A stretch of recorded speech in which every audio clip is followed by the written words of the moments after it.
tëngërëm lañ leen di wax saa su nekk rek ñi safoo site internet di Buzz M TV Sénégal bu leen fàtte di abonné di bës cloche de notification yi ngir dara bañ leen a raw ci seeni xibaar. dal leen ak jàmm seen chaîne bi di Buzz M TV ci seen acte du jour son excellence président Bassirou Diomaye Diakhar Faye daal dinay amal akub taxawaay bu historique buy firndeel que ne léegi réewu Sénégal réew la gu moom boppam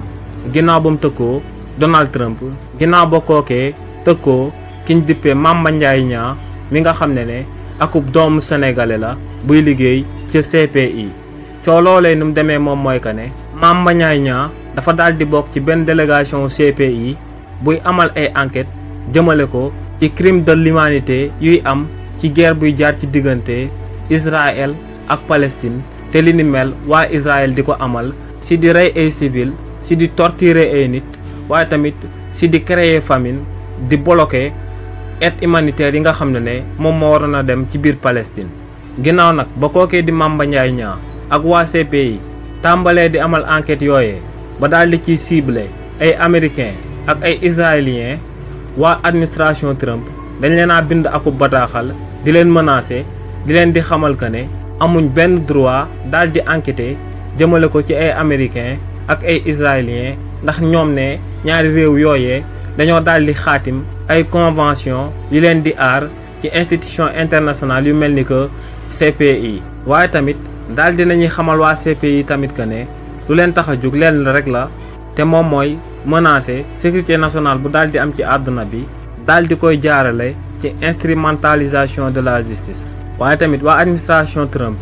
ci communiqué boobee ñu fësal yemuñ ci li ni mel ndax dañoo daal di menacer magistrat yi nga xam ne dañoo daal di bokk ci enquête yooyu ñiy daal di amal ci jëmm américains yi ak israéliens yi daal di leen di xamal que ne buñ ko wëyalee dinañ daal di jël ay sanctions daal di leen di sanctionner. ginnaaw nag ba waa administration Trump fësalee communiqué boobee ba noppi son excellence président Bassirou Diomaye Diakhar Faye tamit dafa daal di fësal akub communiqué daal di leen ciy tontu daal di leen di xamal que ne lu leer ba am moom mooy que ne du Amérique du benn état ci monde bi ñoom ñoo war a daal di dicter waa CPI ñu daal di xool ñi nga xam ne dañuy daal di amal ñaawteef ci àdduna bi ba noppi daal di leen di toppalu waaye tamit son excellence président Bassirou Diomaye Diakhar Faye daal dinay xamal waa administration Trump que ne moo ngi rafetlu bu baax liggéey bi nga xam ne moom la Mamba Ndiaye Niang di amal foofee ci CPI te tamit ñoo koy xamal que ne ñoo ngi ci ginnaawam te duñ daal di bàyyi benn réew bu daal di nekk ci àdduna bi daal di noot benn sénégalais boo xam ne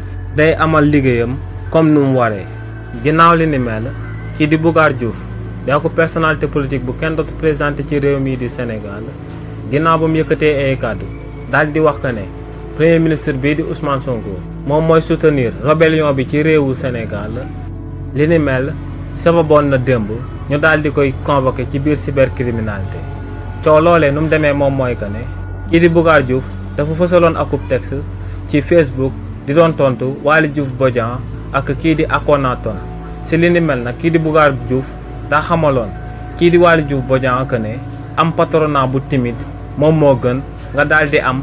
rébellion bu dynamique ba noppi daal di wëyal ne moo ngi sàkku ci Akhenaton ngir kookee daal di laaj premier ministre bii di Ousmane Sonko lu sabab rebelle yu daal di nekk ca Casamance di dem ci Paris ak ca Turquie di fa jënd ay armes waaye tamit mu daal di koy laaj armes yooyee ginnaaw bu ko rebelle yi jëndee ba noppi ndax seen objectif moom mooy ñu daal di xeex ak armée sénégalaise waaye tamit kii di Bougar Diouf daal di wéyal ne lu nguur gu bees gi jëlee ci réew mi ki ñu dippee général Souleymane Kandji ci réewu Sénégal daal di ko yóbbu ca Inde lenn moo ko daal di sabab te moom mooy ñu daal di dooleel rébellion bi foofee ca Casamance. kii di Bougar Diouf daal di wéyal ne lu leer ba am moom mooy que ne premier ministre bii di Ousmane Sonko daa war a daal di wax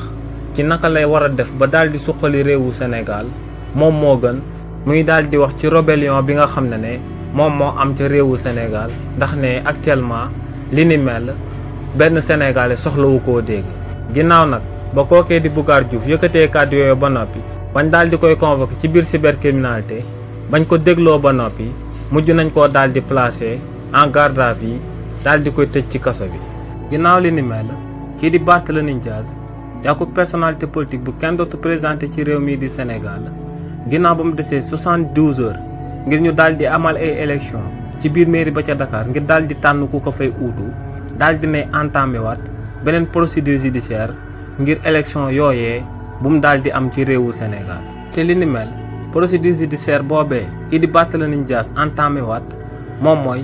benn requête au fin de sursis à l'exécution te muy akub sàkkuteef bi nga xam ne Barthélémy Dias da koo amal jëmale ko ci waa Cour suprême ngir ñooñee daal di dàq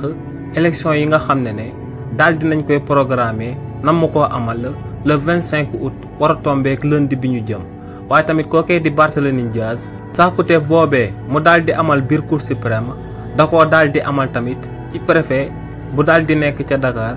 waaye tamit ba tey sàkkuteef boobee da koo amal jëmale ko ci kii di Ngoné Meng mi nga xam ne moom mooy maire intérimaire bu ko daal di donn ci boppu mairie ba ca Dakar. kii di Barthélémy Dias nag lu sabab mu daal di amal sàkkuteefam boobee moom mooy que ne dafa daal di jàpp que ne képp ku fi organiser ay élection avant waa Cour suprême di daal di joxe ndogal si ndax waa wala déet moom mooy continuer di nekk mairie ba ca Dakar te li ni mel waa Cour suprême war koo amal le 18 septembre bi ñu jëm ne avant loolee kenn waru fee organiser ay élection te ne li ni mel moom moo daal di sabab mu amal ay sàkkuteef jébbal ko waa Cour suprême jébbal ko préfet bu nekk ca Dakar waaye tamit daal di koy jébbal Ngoné Meng mi nga xam ne moom moo ko daal di uutu ci boppu mairie ba ca Dakar. ginnaaw li ni mel kii di Thierno Bocoum di ak personnalité politique bu kenn dootu présenté ci réew mi di Sénégal yëkkati na ay kàddu daal di xamal sénégalais yi que ne procureur de la république lu muy tegee loxo ñu bëri ñu bokk ci opposition bi te muy infraction bi ñu dippee offense à une personne exerçant une partie des prérogatives du chef de l'État ne nu mu ciy tegee loxo nit ñi tegu ko ci dëgg tegu ko ci yoon te ne loolee moom moo sabab Assane Diouf ginnaaw bañ ko daan àttee ñu bàyyi ko mu dem daal di ñibbi waaye tamit kii di Moustapha Diakhaté ginnaaw bañ ko daan àttee ñu bàyyi ko mu dem daal di ñibbi. si li ni mel kii di Thierno Bocoum ne lu leer ba am moom mooy que ne constitution réewu Sénégal dafa daal di wax que ne président de la république buñ ko tabbee moom mooy am bépp pouvoir exécutif ci réewu Sénégal waaye ne boo demaatee tamit ci constitution réewu Sénégal ci article 50 ne foofee dañoo daal di wax que ne président de la république am na sañ-sañu daal di jël benn ci pouvoir exécutif am boobee wala pouvoir yu bëri daal di koy jox premier ministre wala mu daal di koy jox kenn ci membre gouvernement bi waaye ne tamit ci décret boobee dañoo daal di wax que ne président de la république buy amal li ni mel da koy amal par décret présidentiel waaye tamit kii di Thierno Bocoum daal di woyal ne boo demaatee ci constitution réewu Sénégal ci article 254 alinéa 2 dañoo daal di wax que ne bu fekkee ne président de la république daal dinay jox premier ministre wala kenn ci gouvernement bi benn ci pouvoir am boo laalee pouvoir boobee en question kon ne lu leer ba am moom mooy que ne dañ lay toppee offense à une personne exerçant une partie des prérogatives du chef de l'État waaye ne moom lu ko jaaxal moom mooy que ne ginnaaw bañ tabbee son excellence président Bassirou Diomaye Diakhar Faye kenn musta gis akub décret bi nga xam ne daal dina koy bind daal di jël benn pouvoir am daal di koy délégué premier ministre wala mu daal di koy délégué kenn ci gouvernement bi te ne li ni mel teewut procureur de la république moo ngi jàpp ay personnalité ci réewu Sénégal di leen tëj ci offense à une personne exerçant une partie des prérogatives du chef de l'État te ne li ni mel procureur de la république bu koy amal du ko teg ci dëgg waaye tamit du ko teg ci yoon. lii lañ leen andiloon comme actualité ñoo ngi leen di jox dig daje ci yeneeni mbir incha allah. te ngërëm lañ leen di wax saa su nekk rek ñi safoo site internet di Buzz MTV Sénégal bu leen fàtte di abonné di bës cloche de notification yi ngir dara bañ leen a raw ci seeni xibaar.